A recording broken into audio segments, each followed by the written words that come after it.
Hi students, నమస్తే. నేను మీ మనోజ్ రెడ్డి. ఈరోజు టాపిక్ ఏంటంటే 5 simple steps to follow to achieve good marks and to become college topper. College topper కావాలంటే ఏం చేయాలి? కాలేజ్ టాపరా, స్కూల్ టాపరా, మంచి మార్క్స్ రావాలన్నా మీరు ఏం చేయాలి? ఫర్ ఎగ్జాంపుల్, ఒక ఎగ్జాంపుల్ తీసుకుందాం. ఒక ఇద్దరు అబ్బాయిలు ఉంటారు.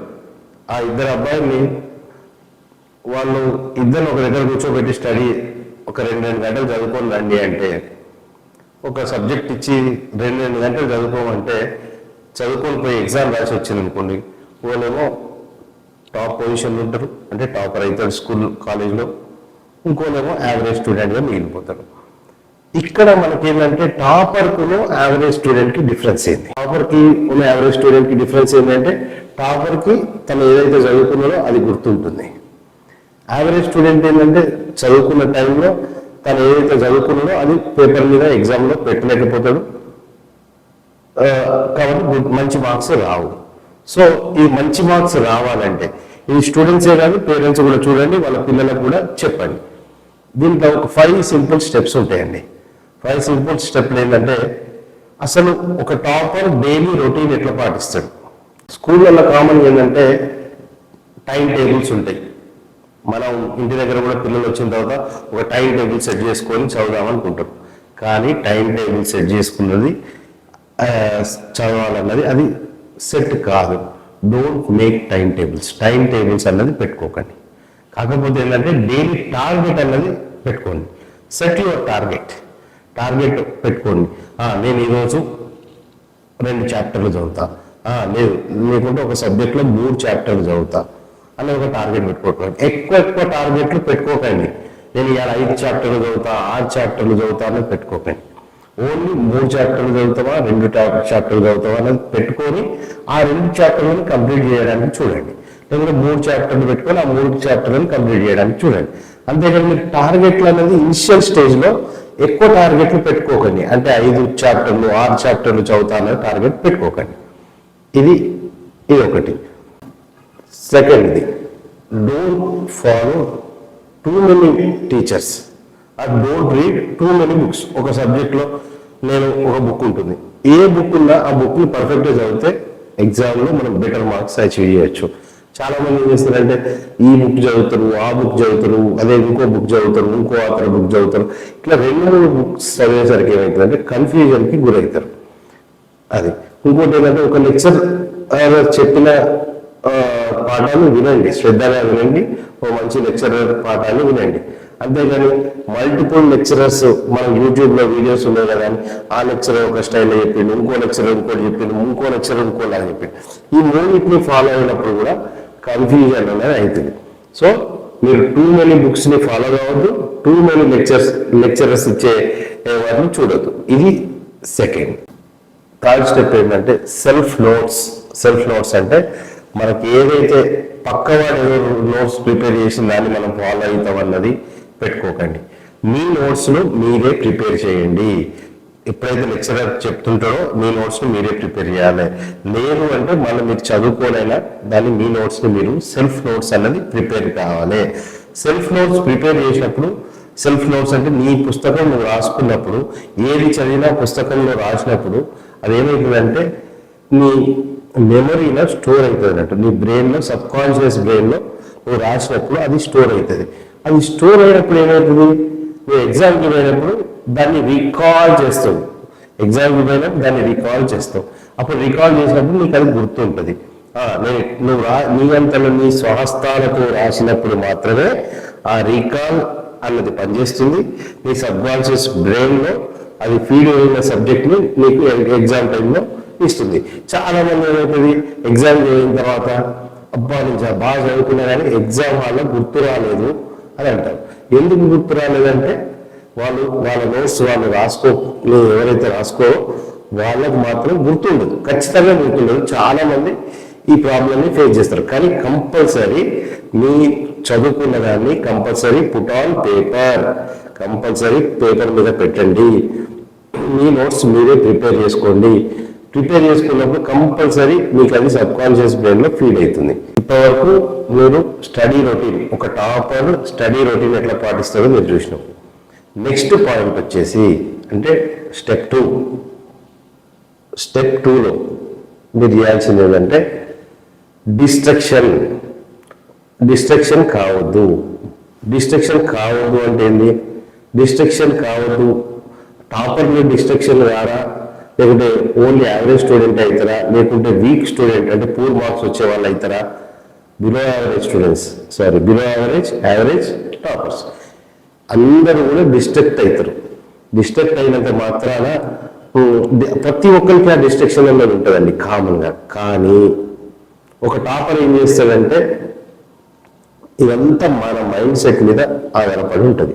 ఒక టాపర్ మనం అనుకుంటాం, మనం ఈ టైంకి 7 o'clock చదువుకోవాలి, లేకుంటే 6 o'clock చదువుకోవాలి అని అనుకుంటాం. 6 o'clock నుంచి ఆ టైం ఏం చేస్తామంటే అప్పటి వరకు సెల్ ఫోన్ చూసుకుంటున్నాం, లేకుంటే ఏదో పని చేసుకుంటున్నాం. అది 6:10 అవుతుంది. 6:10 అయితే అబ్బా 10 minutes నాకు లేట్ అయింది అంటే నేను కూడా అట్లనే చేసేది. యావరేజ్ స్టూడెంట్ ఏం చేశారంటే 6:10 అయింది అనుకోండి, అబ్బా 6:10 అయిపోయింది, నేను 7 నుంచి చదువు స్టార్ట్ చేస్తా అంటాడు. అంటే 10 minutes అబ్బా వేస్ట్ అయింది అనుకుంటే మొత్తం 1 hourనే వేస్ట్ చేసేస్తాడు. అది ఒక యావరేజ్ స్టూడెంట్ చేస్తాడు. అదే టాపర్ వచ్చేసి ఏం చేస్తాడంటే అప్ప 10 minutes వేస్ట్ అయింది, అలా 6:10 నుంచి చదువు స్టార్ట్ చేస్తాడు. సో ఆ టైం మేనేజ్మెంట్ పద్ధతిలో మనం మైండ్ సెట్ని మోల్డ్ చేసుకొని 6:10 నుంచి స్టార్ట్ చేసి 7:10 వరకు టాపర్ చదువుతాడు. యావరేజ్ స్టూడెంట్ ఏం చేస్తాడు 6:10 నేను 6కి చదువుదాం అనుకున్నా కదా 6:10 అయింది, అబ్బా టైం అంతా వేస్ట్ అయిపోయింది, మళ్ళీ మనం పోయి 7కి స్టార్ట్ చేద్దాం అనుకుంటాడు. ఇట్లా టైంని పోస్ట్ పోన్ చేసుకుంటూ పోతుంటాడు, చదవడాన్ని పోస్ట్ పోన్ చేసుకుంటూ పోతుంటాడు. అది ఒక టాపర్కి ఒక యావరేజ్ స్టూడెంట్ ఉన్న మైండ్ సెట్. సో మీరు ఏం చేయాలి, మీరు టాపర్ కావాలంటే మీరు టాపర్ మైండ్ సెట్లోకి రావాలి. థర్డ్ పాయింట్ వచ్చేసి గోల్డెన్ అవర్ రూల్ అంటారు. థర్డ్ పాయింట్ వచ్చేసి golden hour rule. Golden hour rule అంటే ఏంటంటే మనం ఎప్పుడైనా కూడా 5 గంటలు చదువుతామా 10 గంటలు చదువుతామా అనేది కాదు, ఎంత కాన్సన్ట్రేషన్ తోటి ఎంత పద్ధతిగా ఏ డిస్టర్బెన్స్ లేకుండా మన ఎన్విరాన్మెంట్ని సెట్ చేసుకొని మనం చదువుకోవాలి. చదివిన చిన్నప్పటి నుంచి మనం చెప్తారు, చదివిన గంటైనా మంచిగా చదువురా అని చెప్పి మన తల్లిదండ్రులు చెప్తారు, ప్రతి ఒక్క లెక్చరర్ చెప్తారు. వెనుకటి నుంచి, ఇప్పుడు మనమే కాదు, వెనుకటి నుంచి ఋషులు మునులు పాటించే పద్ధతి ఏంటంటే ఈ గోల్డెన్ అవర్ రూలే పాటిస్తారు. వాళ్ళు ఎంతసేపు అయితే ధ్యానం చేస్తారో ఖచ్చితంగా పర్ఫెక్ట్గా ధ్యానం చేసేది. మనం కూడా ఏం చేయాలంటే ఇప్పుడు చదువుకోవాలనుకున్నాం అనుకోండి, ఒక రూమ్లో పోతావు, నీ సెల్ ఫోన్ పక్కన పెట్టేస్తావు, సెల్ ఫోన్ చూడొద్దు, టీవీ ఎక్కడ వాల్యూస్ ఎవరు డిస్టర్బెన్స్ లేకుండా నీ ఎన్విరాన్మెంట్ని సెట్ చేసుకొని ప్రశాంతంగా ఏ డిస్టర్బెన్స్ లేకుండా ఒక 1 hour జరిగితే నీ ప్రొడక్టివిటీ అనేది పెరుగుతుంది. ప్రొడక్టివిటీ అనేది ఎట్లా పెరుగుతుంది అంటే 1 hour చదివి that is equal to 4 hours study అవుతుంది. అట్లా డిస్టర్బెన్స్ లేకుండా నువ్వు చూసుకోవాలి, అట్లా చదువుకోవాలి, ప్రొడక్టివిటీని పెంచుకోవాలి. ఆ చదివిన గంట సేపు అయినా పర్ఫెక్ట్గా చదవాలి.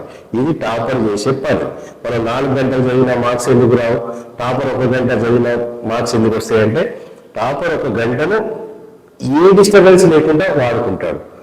మనం 4 గంటలు చదివినా కూడా డిస్టర్బెన్స్ అంటే మన ఆలోచనలు, మన మైండ్ ఆలోచన ఎక్కడికొక్కడికో పోతాయి.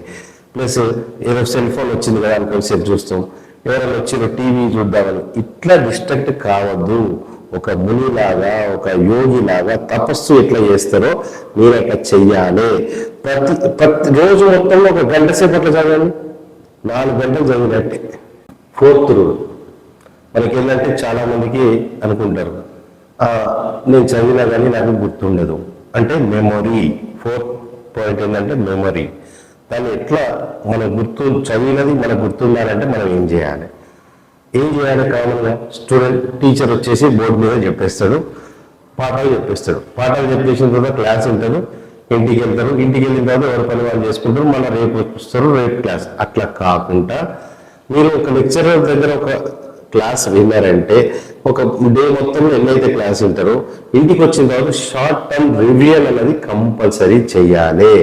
రివిజన్ అంటే మార్నింగ్ సార్ ఏం చెప్పిండు క్లాస్లా అన్నది ఒక షార్ట్ టర్మ్ రివిజన్ అన్నది కంపల్సరీ చెయ్యాలి. ఆ షార్ట్ టర్మ్ రివిజన్ చేసినప్పుడు ఏమవుతుందంటే అది కూడా నీ నీ బ్రెయిన్లో అది ఫీడ్ అయిపోతుంటుంది. నీ ఎగ్జామ్స్లలో మర్చిపోవడం అనేది ఉండదు. కొందరు ఎంత చదివినా మర్చిపోతూ ఉంటారు, ఎందుకంటే వాళ్ళు రివిజన్ ఎక్కువ చేయరన్నట్టు. ఈ షార్ట్ టర్మ్ రివిజన్ అనే కాన్సెప్టే పాటించరు. ఇది చాలా పాటించాల్సిన విషయం. దాంట్లో ఇంకోటి ఏంటంటే మనం ఏదైతే చదువుతామో అది పక్క వాళ్ళకు నేర్పించాలి. Teach others. మనం పక్క వాళ్ళకు నేర్పించినప్పుడు మనకు బాగా గుర్తుండిపోతుంది అన్నట్టు. ఏ మనం ఇవాళ చదువుతాం, ఫస్ట్ షార్ట్ టర్మ్ రివిజన్, తర్వాత ఏంటి టీచ్ అదర్స్. అదరికి మన ఫ్రెండ్స్కైనా ఎవరికైనా మనం నేర్చుకున్నది ఇక నువ్వు వినరా, కూర్చో, నువ్వు అని వాళ్ళకి చెప్పినప్పుడు ఏమవుతుందంటే నీకు ఇంకా బాగా గుర్తుండే ఛాన్సెస్ ఉంటాయి. ఇక మర్చిపో. నువ్వు ఇంకొకరికి ఒక సబ్జెక్ట్ ఎక్స్ప్లెయిన్ చేసినావంటే ఆ సబ్జెక్టు నీ బ్రెయిన్లో ఫీడ్ అయి ఉంటుంది, నీ లాంగ్ టర్మ్ మెమరీలో కూడా ఫీడ్ అయి ఉంటుంది. ఇక థర్డ్ పాయింట్ చేయాల్సిందంటే మల్టిపుల్ రివిజన్. ఇప్పుడు ఒక చాప్టర్ చదువుతావు, చాప్టర్ చదివిన తర్వాత ఏం చేస్తావు, ఫస్ట్ నీకు ఒక టైం పడుతుంది కావచ్చు, ఒక చాప్టర్ చదవడానికి ఒక 1 hour పడుతుంది, ½ hour పడుతుంది. దాన్ని రివిజన్ చేయడానికి ఎంత టైం పడుతుంది, ఒక 5 minutes, hardly 5 to 10 minutes revision చేసేస్తావు. దాన్ని మళ్ళీ 1, 2, 3, 4 అట్లా మల్టిపుల్ రివిజన్స్ చేసుకున్నప్పుడు ఏమవుతుందంటే నీకు పర్ఫెక్ట్గా గుర్తుంటుంది. So last and final point ఏంటంటే సెల్ఫ్ కాన్ఫిడెన్స్. మన మీద మనకు సెల్ఫ్ కాన్ఫిడెన్స్ ఉండాలి. సెల్ఫ్ కాన్ఫిడెన్స్ ఇవన్నీ 5 టెక్నిక్స్ ఒక టాపర్ పాటించే 5 టెక్నిక్స్ మీకు చెప్పిన. ఇప్పుడు దాంట్లో లాస్ట్ వన్ ఉంది సెల్ఫ్ కాన్ఫిడెన్స్.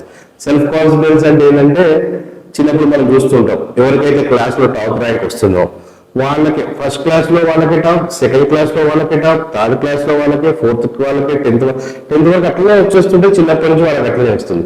అంటే ఎందుకు వస్తుందంటే వాళ్ళకు దీని మీద రీసెర్చ్ చేసిండ్రు, ఎంతో అసలు ఎందుకు అట్లా వస్తుంది అంటే చిన్నప్పుడు అనుకోకుండా ఒక అబ్బాయికి మార్కులు మిస్టేక్ పడి 90 out of 100 పడ్డాయి. టీచర్ వెరీ గుడ్ అని పెట్టేస్తే ఏమవుతుంది, అనుకోకుండా తప్పుగా మిస్టేక్ పడ్డది. మళ్ళీ అప్పుడు ఏమైంది, ఆ మార్క్స్ చూసి టీచర్ ఏం చేసింది, ఆ పిల్లగాన్ని అప్రిషియేట్ చేసింది. అప్రిసియేషన్ అన్నది చాలా ఇంపార్టెంట్.